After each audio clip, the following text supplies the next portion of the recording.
Hacienda Lucita Massacre, Tragic Labor Incident. Causes. The Hacienda Lucita Massacre stemmed from the long-standing grievances of the workers at the Hacienda Lucita sugar plantation. The workers were protesting for better wage, improved benefits, and in land for reform, which had long been denied by the plantation's management. Despite the workers' demands, the Coancoquino family owners of the plantation failed to address the issues leading to the strike that would eventually escalate into violence.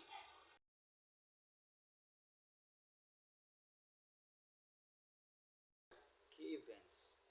On November 16, 2004, the strike at Hacienda Lucita was met with a brutal response from the police and military forces.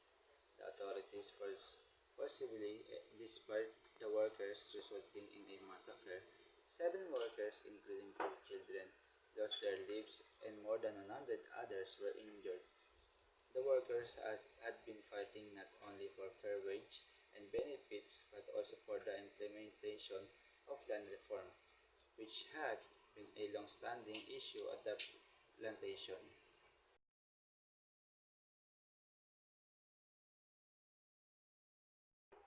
Consequences. The, the aftermath of the massacre was marked by whispered outrage, but unfortunately, no one was held accountable for the deaths. Despite the violent nature of the dispersal, the government under President Gloria Macapagal Arroyo dismissed charge against the police and military personnel involved. This lack of accountability remains a painful reminder for the workers and their families, as justice has yet to be served for the victims. The incident became a symbol of the deep power, imbalances, and systematic inequalities faced by laborers on the Philippines.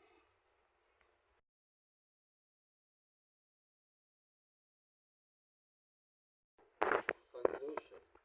The Hacienda Lucita massacre highlights the ongoing struggles for labor rights in the Philippines, where powerful elites often escape accountability for human rights violations. The massacre continues to serve as a potent reminder of the sacrifices made by workers in their fight for justice, fair treatment, and land reform, and it under resources the need for change in the labor system.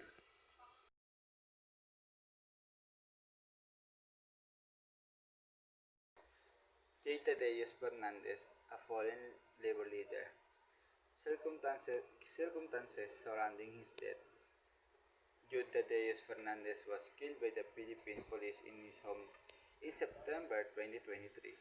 Authorities claimed that he fight back while they were serving a search warrant, but his colleagues and supporters believe this was a case of extrajudicial killing. Witnesses reported that there were no signs of struggle inside his home, and only two gunshots were heard, raising concerns about the legitimacy of the police operation.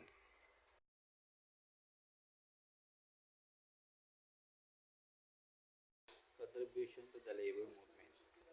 Fernandez was a veteran labor organizer affiliated with the Kilusang Mayo Uno or KMU, one of the most prominent labor unions in the Philippines.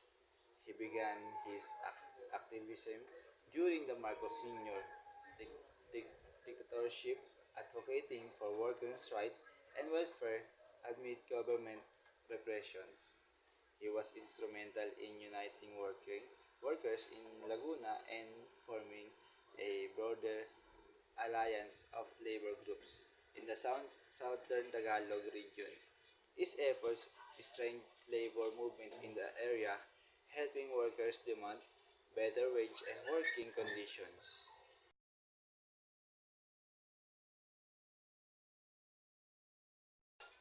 Legacy.